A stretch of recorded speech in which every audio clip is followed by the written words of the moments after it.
बिस्मिल्लाहिर्रहमानिर्रहीम। अस्सलाम वालेकुम नाजरीन, लाइव पे डॉक्टर शाहिद मसूद के साथ मैं हूं नायरा अली। नाजरीन, वज़ीर आज़म इमरान खान साहब ने गुफ्तगू के दौरान कहा कि अफगान सदर अशरफ गनी साहब चाहते थे कि हम तालिबान के खिलाफ फौजी कार्रवाई करें, लेकिन पाकिस्तान किसी की जंग नहीं लड़ेगा।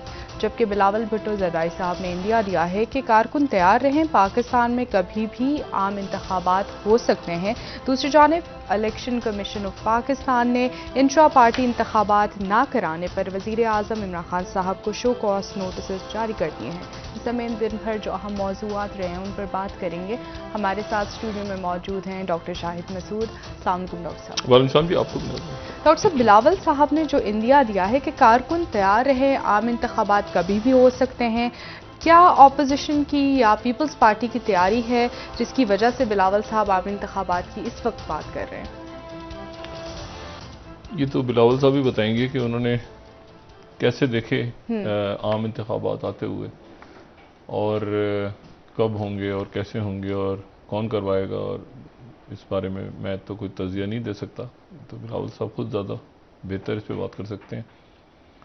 फ़िलहाल तो सूरत हाल ये है कि आज़ाद कश्मीर के वज़ीर आज़म जो है, उनका जो है वो चुनाव वगैरह हो रहा है, डिसाइड हो रहा है कि कौन, इमरान खान साहब पार्लिमानी पार्टी। और दूसरी जो बात है वो ये है कि एक बड़ा ख़तरनाक सा, बड़ा पेचीदा सा मोड़ जो है वो इस वक्त आ रहा है इस पूरे बड़े खेल में। और मैं ज़रा उसको पहले भी मैं उसकी तरफ इशारा करता रहा हूँ, और आज मैं उसको थोड़ा सा अपने तज़िये को थोड़ा सा आगे बढ़ाऊँगा। पहली बात तो ये तय है कि पाकिस्तान में जो भी कुछ होगा उसको खित्ते के वाक़यात करेंगे। मतलब पाकिस्तान के अंदर सियासत और सियासी जमातें और धरने और मुजाहिरे, इसके नतीजे में कुछ नहीं होने जा रहा। जो भी कुछ होने जा रहा है वो खित्ते के वाक़यात, ठीक है। हाँ, मैं एहतसाब, अब देखें ना, इस्लाहात होनी थी तो डॉक्टर इशरत हुसैन साहब चले गए। इंतहाई ज़बरदस्त शख्सियत डॉक्टर इशरत हुसैन साहब की, और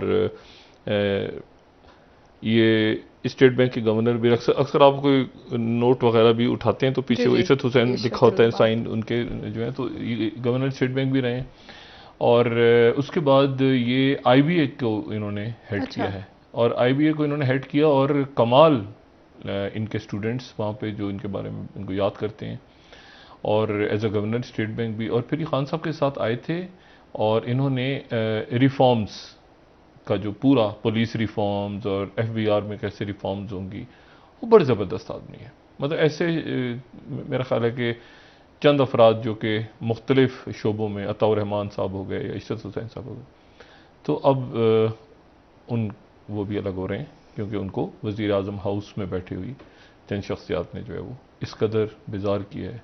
बहुत अच्छी इनकी रिकमेंडेशंस थी, मगर उनमें से किसी एक रिकमेंडेशन के ऊपर काम नहीं करने दिया गया।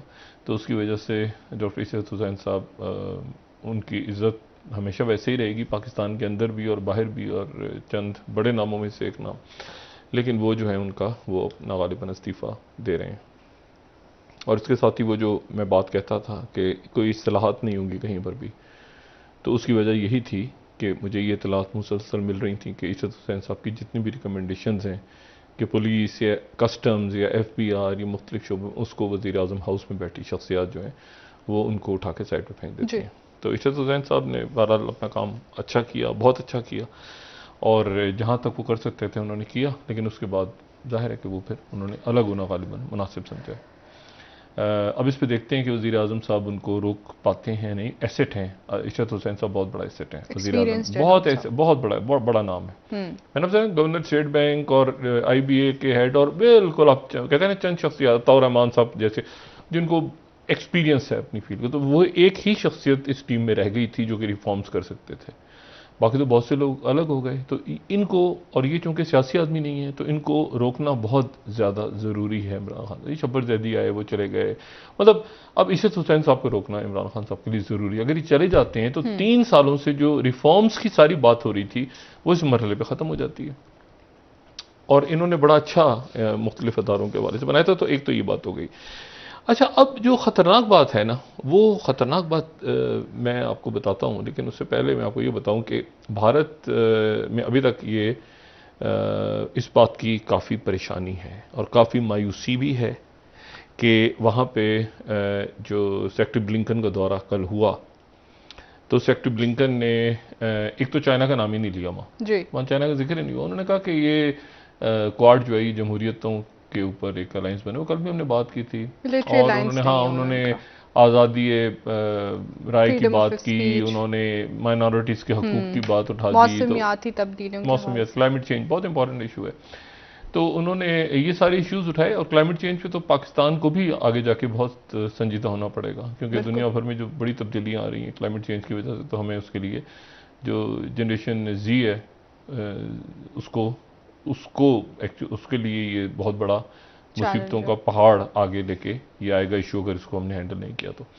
अच्छा, लेकिन मैं जो बात कह रहा हूँ ये कि भारत में उसको बल्कि इंडिया में ये भी बात हुई कि पहली दफ़ा गालिबन ऐसा हुआ है कि उनके अंदरूनी मामलात में अमेरिका ने कोई बात की है, वरना वो अपनी अंदरूनी सियासत, कश्मीर के ऊपर बात होती है तो वो कहते हैं कि हमारा अंदरूनी मामला है, तो कहाँ ये कि कश्मीर का जिक्र नहीं, बल्कि मतलब माइनॉरिटीज़, मतलब दूसरी माइनॉरिटीज़, क्रिश्चियंस, दलित, मतलब मजमूई तौर पे उन्होंने भारत के अंदर जो है वो जमहूरियत, इंसानी हकूक़ और जमहूरियत और ये सारे इशूज़ का सवाल उठा दिया।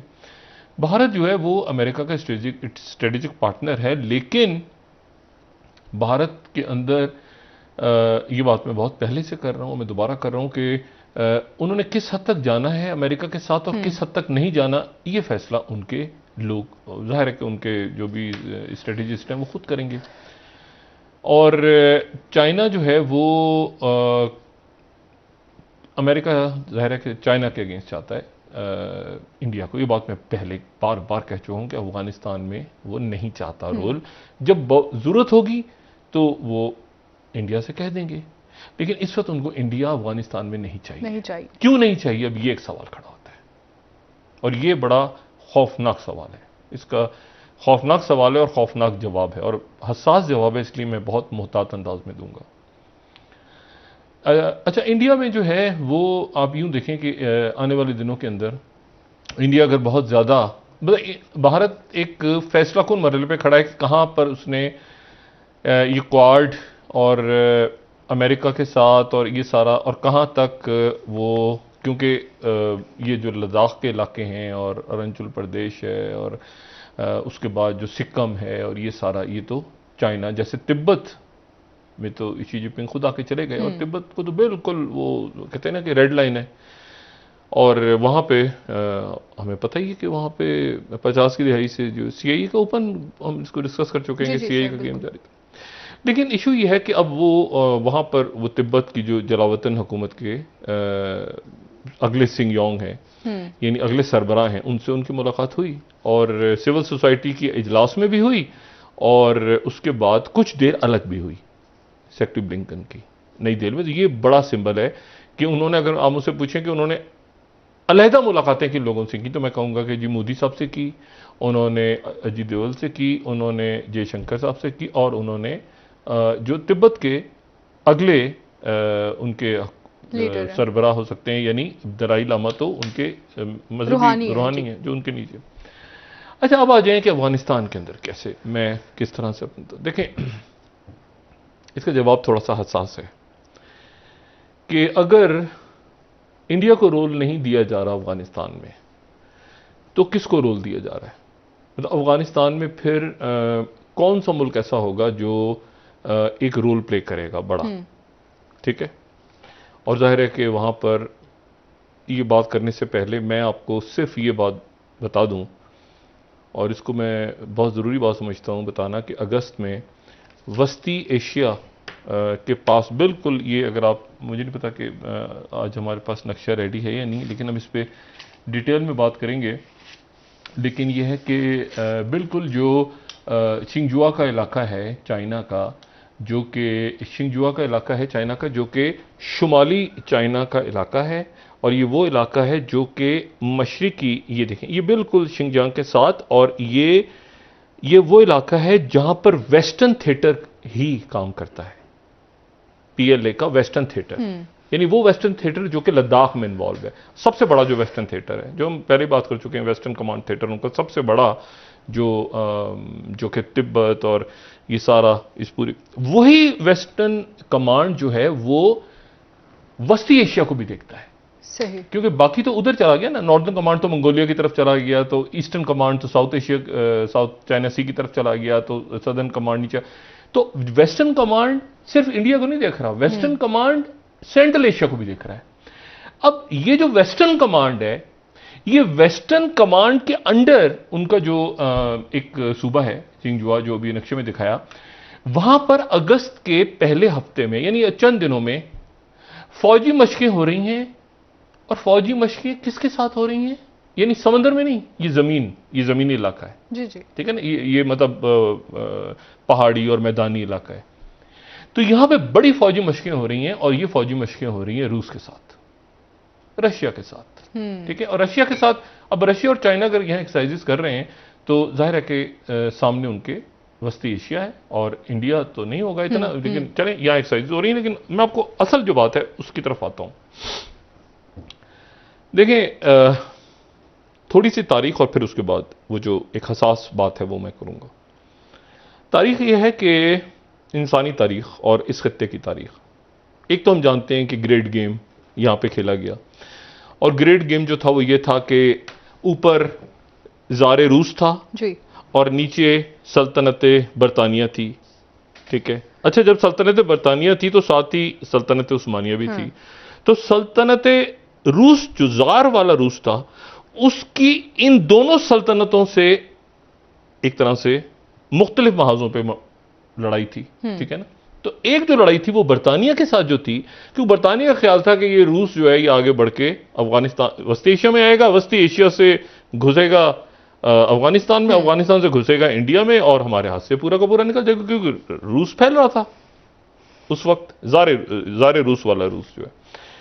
तो वहां पर ग्रेट गेम हुआ। उन्होंने कहा रशिया को ऊपर रोको, तो रशिया को ऊपर रोको, ब्रिटेन ने कहा कि यार ये तो नीचे आ जाएंगे, ठीक है, हमारा जो हिंदुस्तान भी हाथ से निकल जाएगा, जो कि जियोलिंदा करो हीरा है ताज का, हमारी जो सल्तनत बरतानिया है, तो इसको रूस को रोको। तो रूस को रोकने के लिए फिर ये ग्रेट गेम जो है ये खेला गया अफगानिस्तान और वस्ती एशिया में, लेकिन ज्यादा अफगानिस्तान में।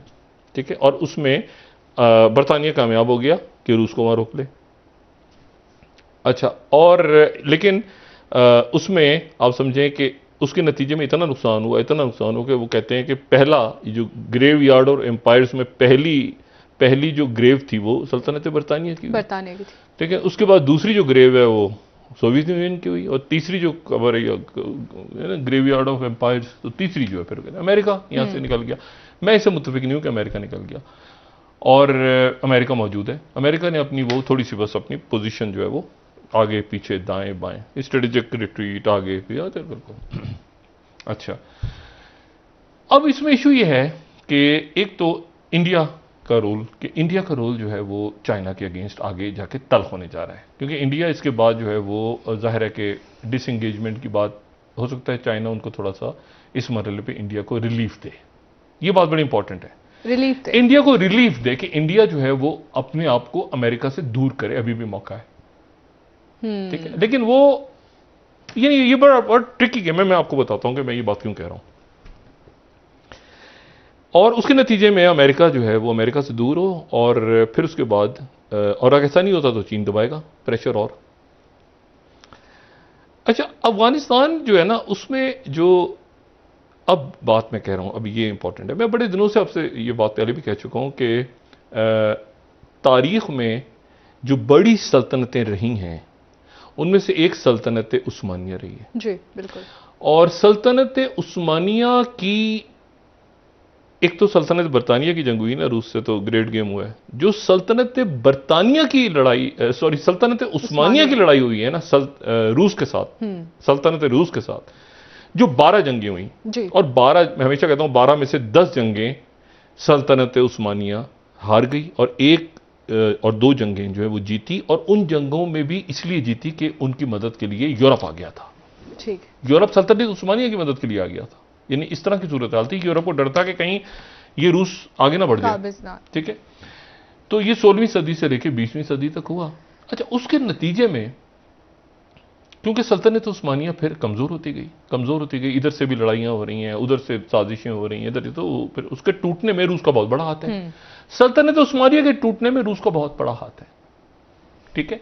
और उसके बाद जब ये नया नक्शा बना मशरिक़ वुस्ता का, तो हमेशा हम कहते हैं ना फ्रांस और बरतानिया ने मिलकर बनाया, थोड़ा बहुत रूस की भी रजामंदी थी कि इससे आगे मत फैलना, तो यहीं तक रुकना, ठीक है। सल्तनत उस्मानिया के, तो सल्तनत उस्मानिया रूस की नहीं बनी, और उसका एक मजहबी हवाला भी है, क्योंकि बाज़ंतीनी सल्तनत की जब शिकस्त हुई, तो जो मैं ये बात पहले भी कह चुका हूं, तो बाज़ंतीनी सल्तनत को सल्तनत उस्मानिया उसके बाद आई जी। और बाज़ंतीनी सल्तनत जो थी वो चली गई, उसका जो पहले वो आर्मीनिया में गया, ऑर्थोडॉक्स चर्च, जो कि जिसका मरकज टर्की था, कुस्तुनतुनिया था, और वहाँ पे हमें पता है कि जिन चर्चिस को अभी मसाजिद बनाए का दर्जा दिया जा रहा है, ऑर्थोडॉक्स चर्च हैं, तो इसीलिए जो कैथोलिक ममालिक हैं उनकी तरफ से ज़्यादा आवाज़ नहीं आ रही, ठीक है। आपको बहुत ज़्यादा आवाज़ आती नज़र नहीं आएगी कि टर्की के अंदर, क्योंकि ऑर्थोडॉक्स नहीं कर रहे हैं, वो चुप हैं, इसलिए पोप भी चुप हैं, इसलिए चुप हैं कि ऑर्थोडॉक्स क्रिश्चियंस हैं, ये वो क्रिश्चियंस हैं जिनका मरकज पहले कुस्तुनतुनिया था, फिर मरकज आर्मीनिया हो गया, और फिर मरकज इनका रशिया हो गया।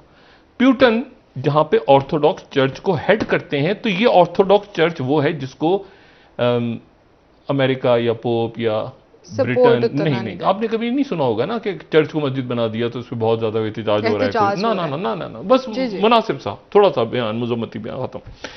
क्योंकि ये क्रिश्चियनिटी का एक बहुत जो है ना, ये जब टूटी थी सल्तनत रोम, तो उसके बाद वो बाज़ंतीनी एम्पायर और रोमन एम्पायर, रोमन पहले खत्म हो गई ना, बहुत पहले भी कह चुके, ये बाज़ंतीनी सल्तनत रही थी, और बाज़ंतीनी सल्तनत पर खत्म हुई थी उस्मानिया, सल्तनत उस्मानिया आ गई थी। अच्छा, इसको भी ध्यान में रखें, तो रूस और तुर्की की नहीं बनी तारीखी तौर पे, यानी अच्छा, और इससे भी पहले चले जाएं अगर, तो फिर वो दिन आते हैं कि जब वो जो बात है कि जो कि मुकद्दस किताबों में अहदनामा कदीम में मिलती है कि ये यहाँ सारे इलाकों में जो हैं वो हज़रत नूह अलैहिस्सलाम के तीसरे बेटे हज़रत याफिज़, मुसलमान तो नहीं थे वो, लेकिन याफिज़ जो हैं वो यहाँ पे ओरल पहाड़ों और वोल्गा पहाड़ों के दरमियान आके आबाद हो गए थे, और उनका जो बेटा था उसका नाम था तुर्क, और उनके 8 बेटों में से एक का नाम जो है वो तुर्क था, और उससे फिर ये तुर्क कबाइल आगे बने, और ये पूरी वस्ती एशिया और यहाँ पे और यूरोप के अंदर भी, और सारे, और साम जो थे उनसे अरब दूसरे बेटे से, और हाम को बदवा लग गई, ये जो वो उनसे स्याफाम। अच्छा, तो बात यह है कि वो फिर याफिस के बेटे से तुर्क, और फिर तुर्क से नीचे एक जो ततुक बेटा था वो अजम का यानी ईरान का बना बादशाह, और फिर आगे इस खत्ते के अंदर।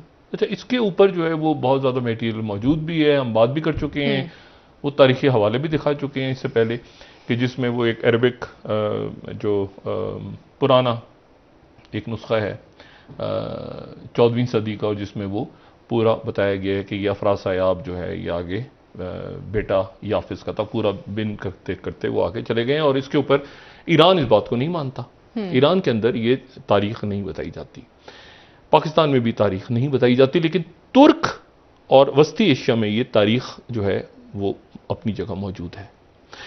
तो बहुत सारे इख्तलाफात हैं तुर्की के और रशिया के, ठीक है, और वो इख्तलाफात हमको आज भी सैकड़ों सालों के बाद हमें कभी वो आज़रबाईजान आर्मीनिया में नजर आते हैं, सर जंग के दौरान हमें तुर्की नेटो के अंदर है, सर जंग के दौरान लीबिया में नजर आते हैं, कभी हमें मेडिटेरियन सी में नजर आते हैं, कभी हमें यूक्रेन के मामले पे नजर आते हैं कि यूक्रेन के ज़ेलेंस्की जो है वो तुर्की के पास चले जाते हैं, हालांकि उनको पता है यूक्रेन को, तुर्की को, कि ये यूक्रेन जो है ये क्रीमिया कितना सेंसिटिव।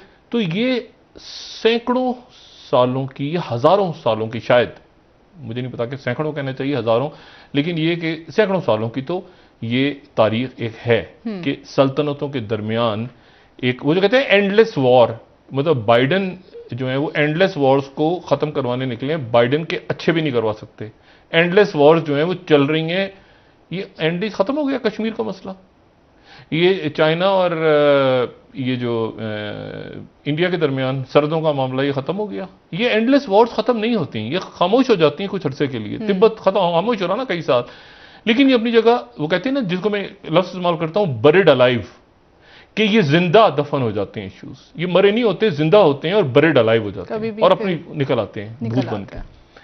अब जनाब मैं ये बात इसलिए कह रहा हूं कि एक बहुत, अगर आप मुझसे पूछे ना कि एक कोई जो मैं इतने दिनों से ये बात कर रहा हूं, और जाहिर है कि जो नाजरीन है जो भी प्रोग्राम देखते रहे वो जानते हैं कि मैं ये बात काफ़ी दिनों से कर रहा हूं, कि ये मुझे फीलिंग्स आ रही हैं कि तुर्की के अंदर क्यों तालिबान नहीं गए, तालिबान ने क्यों इनकार कर दिया कि हम तुर्की में नहीं जाएंगे। उसकी वजह यह है कि तालिबान को किसी ने तो कहा, तो तालिबान को किसने कहा कि आप दोहा तक तो वो हैं, दोहा में तो है ना, लेकिन उसके आगे तुर्की में नहीं गए। और तुर्की ने जो ऐलान हुआ, तुर्की ने कहा कि हम तो काबुल एयरपोर्ट की बात करेंगे। तो एक अजीब सी सूरत हाल हो गई कि तुर्की इंतजार कर रहा था कि हमारे यहां इस्तांबुल में उस समिट होगी, और तालिबान ने मना कर दिया। तो तालिबान ने किसके कहने पे मना किया? पाकिस्तान के कहने पे तो सवाल ही पैदा नहीं होता। तो किसके कहने पे किया? तो मेरा ही अंदाजा था कि रशिया और चाइना के कहने पे किया, और मैं अपने उस मौकफ पे कायम हूं।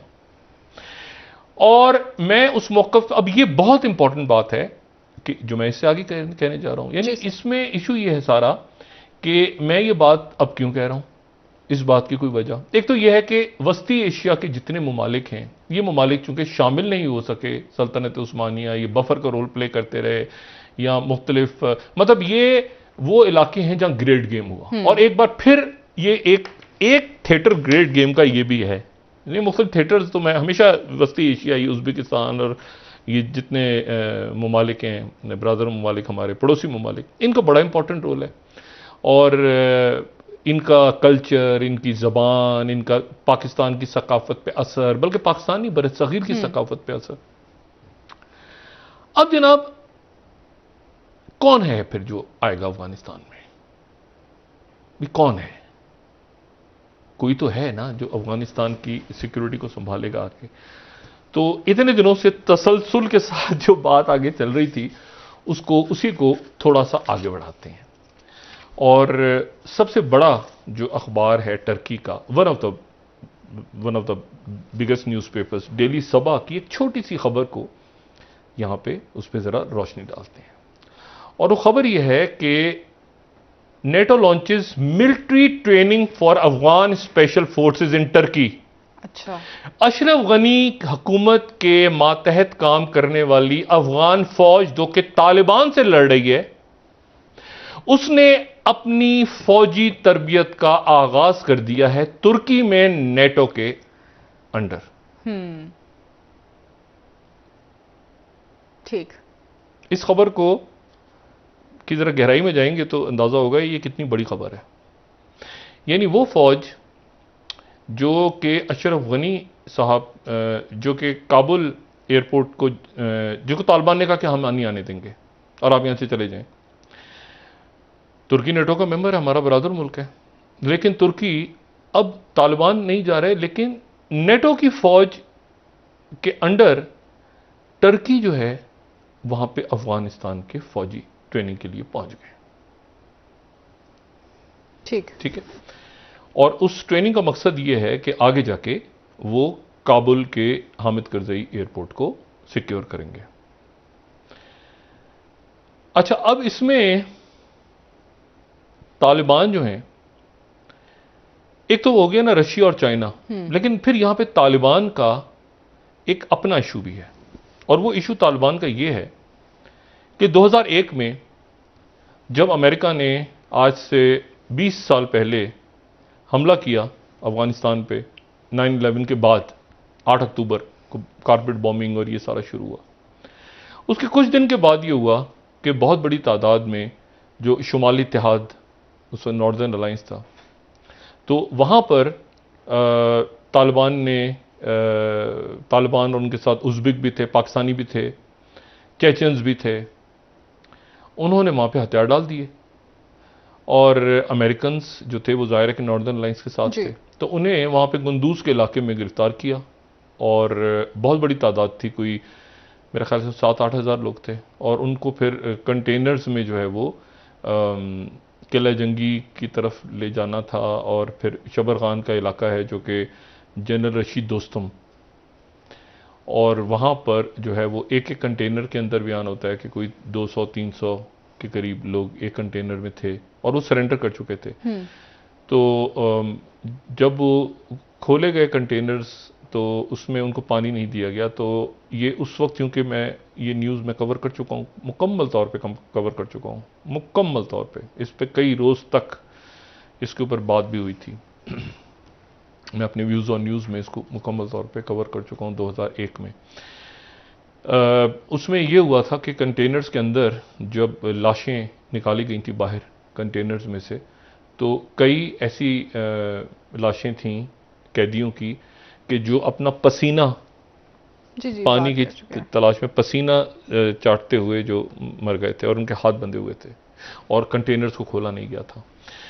और फिर उसके बाद जो बच गए थे लोग, उनको फिर यहाँ शबर खान के मुख्तलिफ ये इलाकों में, जो शुमाली अफ़गानिस्तान का इलाका है, मुख्तलिफ इलाके हैं गंदूज वगैरह में, यहाँ पे जो है वो उनको गोलियाँ मार दी, कैदियों को शूट किया गया गिरफ्तारी के बाद।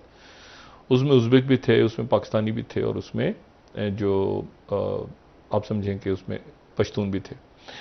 अच्छा, अब ये हुआ कि उसके बाद वो जो है ना वो कसाई के नाम से रशीद दोस्तम को तालिबान कसाई कहते हैं। मतलब वो बहुत चीज़ें होती हैं जो कभी भूली नहीं जाती। तो ये जब तालिबान से बात करें ना तो वो कहते हैं कि सब एक तरफ, रशीद दोस्तम एक तरफ, क्योंकि ये जो कत्लेआम हुआ था ये रशीद दोस्तम के अंडर हुआ था। अब मसला ये कि रशीद दोस्तम जिस मुल्क के साथ हैं इस वक्त, वो उनका जो एक जहाँ पे वो चले जाते हैं, जहाँ वो रहते हैं, वो तुर्की है। इस बात के ऊपर ये मैंने बात पहले भी की थी कि तुर्की को इतराज़ है, सॉरी तालिबान को इस बात पे इतराज़ है, लेकिन वो इतराज़ जो है वो अब उसको ज़रा हम रशीद दोस्तम के लेवल से ले जाएं और फिर हम एक पीछे तारीखी लेवल तक ले जाएं। तो ये जो खबर है कि मिलिट्री ट्रेनिंग स्टार्ट हो गई है अफगान स्पेशल फोर्सेस की टर्की में। अच्छा, तो यानी इसका मतलब ये हुआ कि अब नेटो के जो ममालिक हैं वो हिंदू इंडियन आर्मी का या भारत की आर्मी का कुछ की तुक नहीं बनती, कुछ तुक नहीं बनती। तो नेटो का चूंकि मेंबर टर्की है, तो अफगानिस्तान की जो ट्रूप्स हैं उनको टर्की ने, टर्की की सॉइल पे नेटो ने ट्रेनिंग देनी शुरू की है जी। अच्छा, यहां पर अब आप अपने ध्यान में लें तो ये एक बड़ी खतरनाक डिवीजन मुस्लिम ममालिक में पैदा करने की कोशिश हो रही है इस वक्त। और इसी तनाजुर में आप ये भी जहन में रखें कि टर्की का पूरी टर्की कौंसिल बनी थी जी सर 2-4 साल पहले, और वो टर्की की वस्ती एशिया में बड़ी इन्वेस्टमेंट हैं, उनके बड़े करीबी ताल्लुकात हैं आज़रबाईजान। देखें ना, आज़रबाईजान ये इधर ही मतलब है कि वस्ती एशिया में तो नहीं लेते, लेकिन यहीं पर आप लेना तो आज़रबाईजान, आर्मीनिया। अच्छा, फिर दोबारा लड़ाई शुरू हो गई है, ठीक है, और आज़रबाईजान आर्मीनिया की लड़ाई दोबारा शुरू हो गई है। और इसमें अब इशू ये है कि सऊदी अरब किधर है, क्योंकि तालिबान की जो पिछली हुकूमत थी उसको सऊदी अरब, पाकिस्तान और यूएई ने माना था। तो क्या सऊदी अरब इस पूरे खेल से आउट है या इस मरहले पे कहीं सऊदी अरब भी उठा है और उसके वजीर खारजा किसी खास मुल्क का दौरा कर रहे हैं? सऊदी अरब गए ना। अच्छा, इधर ही वफा ले लें आप, इससे ज्यादा ठीक है। नाज़रीन ब्रेक ले लेते हैं, हमारे साथ रहिए।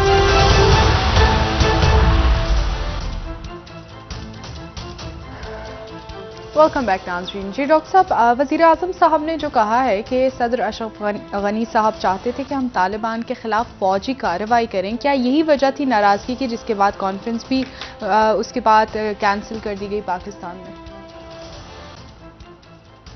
टर्की के अंदर कार्रवाई ट्रेनिंग हो रही है अफगान फोर्सेस की जी, ठीक है ना। तो अब सूरत हाल जो है वो थोड़ा मुख्तलिफ है और ज़रा पेचीदा है। तो इसके ऊपर मेरा ख्याल है कि बहुत सोच समझ के रियासतों को फैसले करने हैं, क्योंकि ये वो फैसले हैं जो हमने किस तरह से बरादर इस्लामी ममालिक के दरमियान, तुर्की, सऊदी अरब, अफ़गानिस्तान, और ज़ाहिर है कि टर्की का रोल बहुत बढ़ गया है। देखिए ना टर्की का। और मैं आपको एक और बात बताऊं, बड़ी इंटरेस्टिंग बात, कि जॉर्जिया, कौन सा जॉर्जिया? वो जॉर्जिया जो रूस का बॉर्डर है, बिल्कुल रूस का हम डिस्कस कर चुके हैं कि जी वहां सर। 2008 में लड़ाई हुई और रशिया ने जाके 2 इलाकों पे कब्जा कर लिया, वहां पे इंडिपेंडेंट रियासतें बना ली, जॉर्जिया। अब जो जॉर्जिया है इस वक्त, वहां पे बड़ी एक्सरसाइजेज हो रही हैं नेटो की जॉर्जिया में। जी। यानी बिल्कुल आप समझें कि बिल्कुल रशिया की सरहदों के साथ नेटो की फौजें, 15 मुल्कों की फौजें इस वक्त वहां पे एक्सरसाइजेस कर रही हैं। मैं आपको बता रहा हूं कि हालात की संगीनी का जरा अंदाजा हम थोड़ा सा लगाएं तो मैं हुआ कि पूरा यहां दाएं बाएं आगे पीछे हर तरफ नए थिएटर्स खुल रहे हैं। अच्छा, जॉर्जिया जो है, जॉर्जिया वो मुल्क है जहां पर नेटो की एक्सरसाइजेज हो रही हैं और जहां पर जयशंकर गए थे। तो जयशंकर जो है वो ऐसे ही चले गए थे जॉर्जिया। भाई रशिया तो समझ में आता है जाना, जॉर्जिया क्यों गए थे? मतलब तारीख में इतने सालों, कई दहाइयों के बाद पहले वजीर, क्या क्यों? जॉर्जिया में नेटो की एक्सरसाइजेज हो रही हैं और उन नेटो की एक्सरसाइजेज जो हो रही हैं उसके ऊपर रशिया की तरफ से जो तास उनकी एजेंसी है, सरकारी एजेंसी ही समझ लें, वो कह रही है कि NATO's activity near Russian borders forces Moscow to take security measures. अच्छा, और रॉयटर्स कह रहा है कि Georgia and US troops hold joint NATO drills in wet conditions near Tbilisi. ठीक है, लेकिन इसमें जो इंटरेस्टिंग बात है वो ये है कि 15 मुल्कों की फौजें हिस्सा तो ले रही हैं, लेकिन उन 15 मुल्कों में कौन कौन से मुल्क हैं? उन 15 मुल्कों में जाहिर है जॉर्जिया होगा, जाहिर है जॉर्जिया नेटो का रुकन है, जॉर्जिया होगा। उसमें जाहिर है कि जो है वो बरतानिया होगा, अमेरिका होगा, और उसमें ये सारे मुल्क होंगे। लेकिन उसमें जो इंपॉर्टेंट बात है नेटो की इन एक्सरसाइजेज में, जो कि बिल्कुल बॉर्डर के पास हो रही हैं, उसमें सबसे इंटरेस्टिंग बात जो है वो आपको पता है ना, टर्की अजरबैजान के साथ है। जी सर, बात कर चुके हैं। नेटो का रुकन तो नहीं है, नेटो का रुकन तो नहीं है, लेकिन अजरबैजान टर्की के साथ है और आर्मीनिया जो है वो रशिया के साथ। अब जो आजर न्यूज है, आजर न्यूज खबर दे रहा है कि अजरबैजान के serviceman participates in drills in Georgia. तो अजरबैजान के फौजी भी उसमें हिस्सा ले रहे हैं और उसमें टर्की के फौजी भी हिस्सा ले रहे हैं। ठीक है, जो कि रशिया के बॉर्डर में। मैंने आपको बताया कि टर्की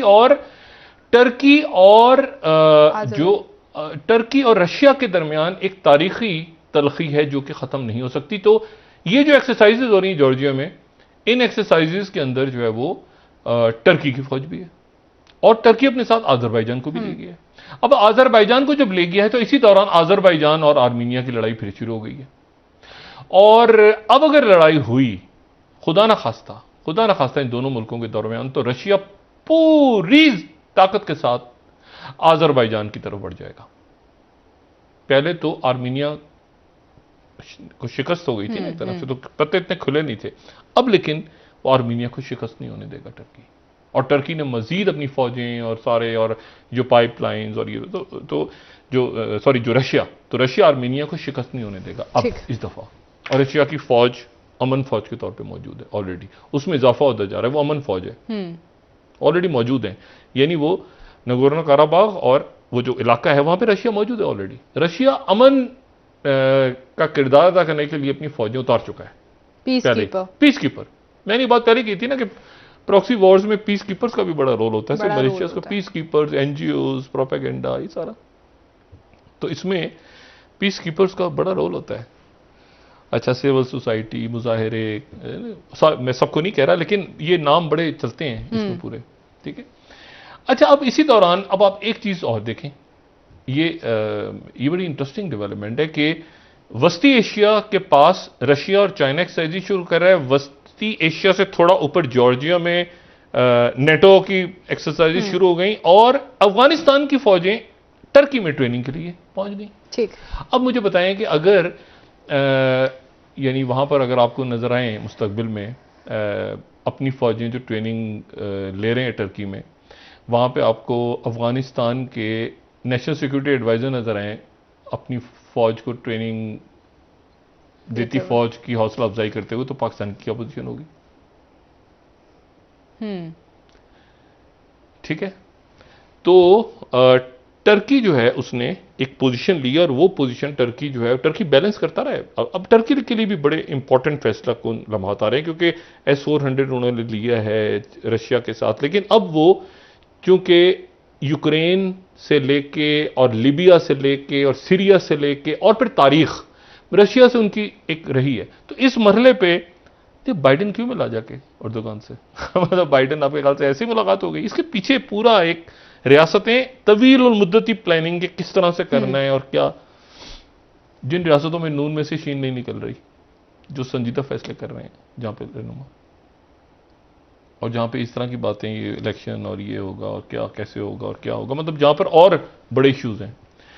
तो इमरान खान साहब के लिए आ रहे हैं फैसला कुल लम्हात, क्योंकि इमरान खान साहब ने जब ये डिवीजन शुरू हुई थी, और ये डिवीजन आज से नहीं शुरू हुई, इसके खदोखाल पिछले कई सालों से रखे जा चुके थे, तो इमरान खान साहब ने एक पोजीशन ले ली थी और पोजीशन थी कि मैं टर्की और कतर और इंडोनेशिया, ठीक है, या मलेशिया, उनके साथ मैं हूं और वहाँ मलेशिया के साथ, और मैं जो है वो तो खैर उनको तो रुके, टर्की का रोल इंपॉर्टेंट है ना।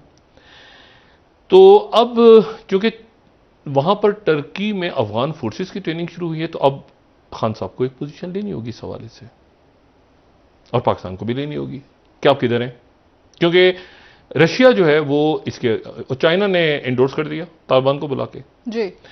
तो अब इस पूरी पिक्चर में, और इसमें अगर इंडिया जो है, मसला ये है कि इंडिया को यहां पर देखिए फंस गए ना बीच में, उन्होंने वो अपनी जमीन लेनी है, थोड़ा सा हो सकता है उनको दे दें वक्ती तौर पे, और वो इंडिया अमेरिका से दूर हो जाए और अमेरिका से दूर हो जाए और बाद में जबरदस्त हो जाए, लेकिन इस वजह जी फंसे हुए बीच में। तो इस वक्त जो है, अच्छा इसमें अब यानी ये पॉसिबल नहीं है कि सोवियत यूनियन के खिलाफ जो जिहाद हुआ था, जिहाद के नाम पे जो भी जंग हुई थी, जो प्रॉक्सी हुई थी, उसमें तो सारे अरब मुजाहिदीन थे, अरब मुजाहिदीन है ना, उसामा बिन लादेन और एमन जवाहरी और ये सारे लोग आए और अरब थे।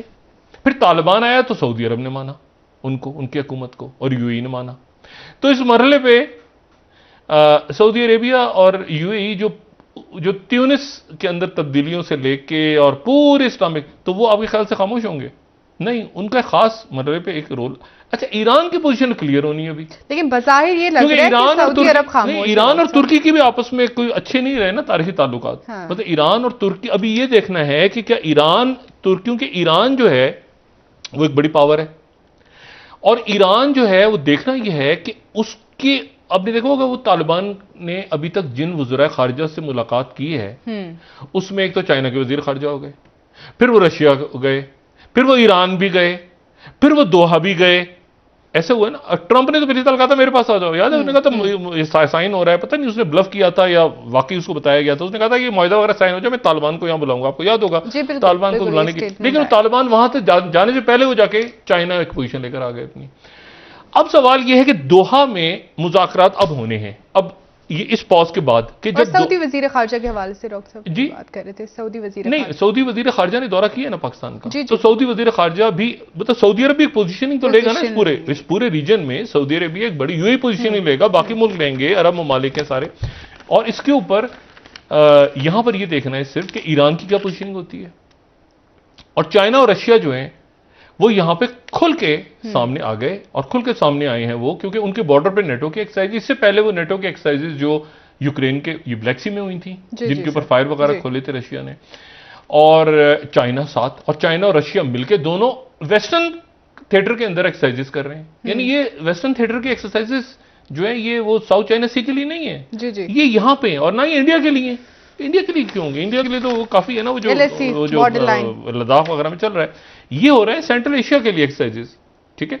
तो अब बस ये कि इस पूरी पिक्चर में अगले चंद रोज जो हैं, अगले चंद रोज के अंदर ये बातें सारी खुलेंगी और चीजें सामने आएंगी कि कौन कहां पे है, कौन किसने क्या पोजीशन लेनी है। अमेरिका, चाइना, रशिया का एक थिएटर यहां साउथ चाइना में है, एक थिएटर जिसको एशिया पैसिफिक या इंडो पैसिफिक कह दें, एक अफ्रीका में है, एक मेडिटेरियन में है, एक सेंट्रल एशिया, अफगानिस्तान, यहां पर इस पूरे रीजन में पाकिस्तान भी है, ईरान भी है, ये पूरा। तो ये एक, और उसके इसी के साथ आप जॉर्जिया को जोड़ दें, इसी के साथ बेलारूस को जोड़ दें, इसी के ये पूरा का पूरे रशिया है ना, रशिया रशिया ठीक है ना। तो मतलब जो है वो अंकल सैम एक तरफ है और ड्रैगन और बियर एक तरफ है। ठीक है सर, ब्रेक ले लेते हैं, वापस आके मजीद बात करेंगे आपसे। नाज़रीन एक ब्रेक, हमारे साथ रहिए।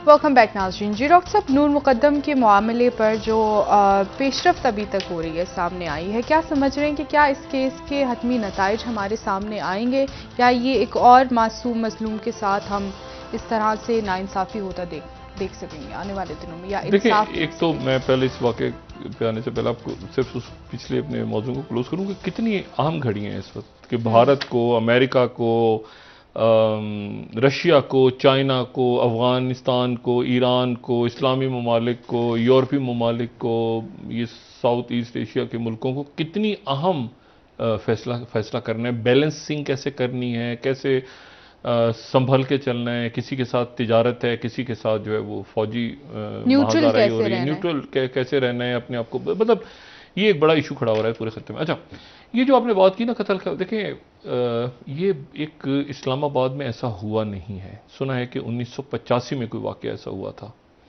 और 1985 के बाद शायद ये पहला वाक़या बयान होता है कि कोई ऐसा वाक़या इस्लामाबाद में पेश आया। ये लड़का 28 साल का है जिसने कत्ल किया और एक अच्छी फैमिली, बड़ी फैमिली का लड़का, और इसने जो है वो यानी अमीर फैमिली का बेटा और बड़ी यानी इनकी फैमिली जो है वो तहरीक पाकिस्तान तक उनकी खिदमत जाती हैं। एक तो भाई इनके वालिद तो कारोबारी हैं, लेकिन फैमिली के जो हैं वो एक बड़ी रिस्पेक्टेबल फैमिली का ये लड़का है। अब इशू ये है कि वो जो इसमें रोज़ नई कहानी खुल रही है। मिसाल के तौर पर ताज़ा तरीन कहानी ये है कि ये जा रहा था अमेरिका, लेकिन ये अमेरिका जो जा रहा था तो ये अमेरिका कत्ल के बाद नहीं भाग रहा था। कत्ल के बाद तो इसने भागने की कोशिश की थी गालिबन, लेकिन उससे कत्ल से पहले ही अमेरिका जा रहा था 19 तारीख को जी। और 19 तारीख को ये कत्ल से पहले अमेरिका जा रहा था। तो जो रात की इसकी फ़्लाइट थी जो कि गालिबन 2 या 3 बजे की इस्लामाबाद की से फ्लाई करना था, जो भी फ़्लाइट थी इसकी, तो जब ये इसने टैक्सी वगैरह बुक कराई तो जब ये एयरपोर्ट गया है तो इसके साथ वो बदकिस्मत लड़की भी थी। वो लड़की इसको रोकने की कोशिश कर रही थी कि तुम ना जाओ। तो अब ये वो लड़की कस्टडी में भी थी, लेकिन वो एयरपोर्ट से वापस लाई और नंगे पैर वो गाड़ी में, टैक्सी में बैठी हुई थी और उसको वापस लेकर आई। फिर इसने कहा अच्छा मैं नहीं जा रहा, मैं वापस आ गया। और वापस आने के बाद इसने फिर जो भी वाक़यात हमारे सामने आ रहे हैं आहिस्ता आहिस्ता कि इसने लड़की पे जो है वो तशद्दुद किया, खंजर, और फिर उसके बाद सर कलम कर दिया।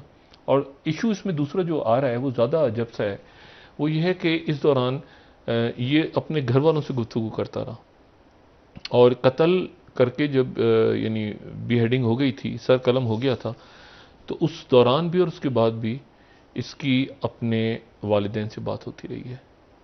और उसके बाद फिर इसने कोशिश की कि मैं यहाँ से निकलूँ, यानी अगली फ़्लाइट लेके निकल जाऊँ, लेकिन उसके बाद ही गिरफ्तार हो गया। तो इसकी नई से नई जो रोज़ वाक़यात सामने आ रहे हैं। और ऐसे चूंकि इस्लामाबाद, मैंने आपसे कहा ना कि और यहाँ पर इस जो लॉ एंड ऑर्डर के इश्यूज़ हैं और यहाँ पर जो मनशियात हैं और जो आइस है और ये जो जराइम पेशा नासिर, ये इतना ज़्यादा हो गया है, इतना पिछले चंद सालों में जी सर। और उसके असरात फिर आपको कभी यही है ना, कब्जा ग्रुप मुख्तलिफ, आपको सड़कों पे आप चाइना कटिंग और आपको देखें ड्रग माफिया, बहुत शुक्रिया डॉक्टर साहब, बहुत शुक्रिया। तो ये अब देखना ज़रूरी है कि ये जो मौसूफ हैं ये सर कलम करके लड़की का और सर काट के और उसके बाद अपने घर वालों से और इतना कॉन्फिडेंटली 28 साल का लड़का है और ये तो पकड़ा गया यहाँ पे। इसने शायद इससे पहले भी कोई बड़े जराइम में मुलव्वस था। जी डॉक्टर साहब, बहुत शुक्रिया डॉक्टर साहब। तफ्तीश जो है वो